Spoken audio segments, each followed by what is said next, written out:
Judge Cheryl Allen made history in 2007 when she became the first African-American woman to be elected to serve on the Pennsylvania Superior Court. It's because of leaders like Judge Allen that our nation has overcome our greatest challenges. In this time of racial division in the country, Yes. do you see faith and values and Absolutely. the strong stand that President Trump has taken for equality of opportunity as a pathway toward bringing the country together? As a senior citizen, I'll leave it at that. I know what racism feels like, but I also know that but for my being in this country, I would have never been able to achieve the things that I have been able to achieve. There are injustices, but the way to deal with those injustices is for people to sit down across the table and talk and come up with solutions. I do believe that President Trump is committed to that. In 2016, I have to confess that I really did not know candidate Trump at the time, but I have to say that he really won me over. Gino's a truck driver from Ohio who heard politicians for years make empty promises about defending American jobs, only to see those promises broken again and again. But in 2019, when General Motors closed its plant in Lordstown, Ohio, President Donald Trump refused to stand by and watch it happen. And as Gino observed, this president reached out to General Motors to find a way to bring jobs back to Lordstown. And plans were soon set into motion to create Lordstown Motors. President Trump says, this is how we fix it. And I thought, well, that's a simple solution. There's no other president that could have done it. There's no one that has even tried to do it. President Trump's a doer. He appreciates every one of us, and I know he does. I've seen it. When he said, make America great again, that was his task. That wasn't his slogan. That was his task. And every hat you see that says MAGA on it, that's what your president's doing for you. Thank you, Mr. President, for keeping the promises that you made. And then there's Pastor Aaron Johnson.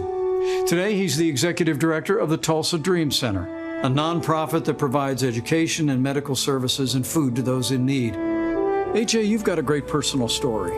When you see the way this president, this administration have been leaning in to create opportunities, investments in communities around the country to create jobs, expanding educational choice, what does that mean to the families that you serve every day? It means so much to our families. I did grow up in a single-parent home, and so we serve over 600 boys and girls right now on a daily basis, even in COVID. And so for us to give these moms to have an opportunity to take more money on their check, on their paycheck home back to them, to have their children be able to go to a school that they may not have the opportunity to otherwise, it means so much to us. There's been so much greater opportunity for individuals to come together in any walk of life. People have really been able to see such a positive change and been filled with hope, especially throughout this time. Lydia left hearth and home, friends and family in Honduras to pursue a better life here in America. While raising their 4 daughters, Lydia and her husband run a small business that creates security systems. But just months after their business was up and running, our nation was struck by a global pandemic. That's when President Donald Trump stepped in and enacted the largest financial relief package in American history. Her small business stayed in business, and her American dream kept running strong. What did the Paycheck Protection Program mean to your company as the coronavirus struck? Yeah, it was a huge, tremendous help and a big blessing. And so we applied, we were accepted really quickly. We're so grateful. You can't believe how much relief we had. We wanted to continue serving our clients. We want to continue growing our economy, right? We want to all continue to move forward. So we were able to make it. Because of the support of family and friends, the government.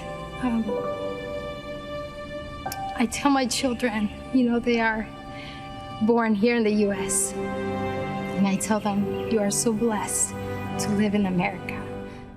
Here at Abraham Lincoln's boyhood home, a young man would grow up to become the first Republican president of the United States. And today, another Republican president is fighting to preserve that same noble legacy of freedom. And President Donald Trump We'll make certain that the torch of American opportunity illuminates every city, every town, and every community in this blessed land.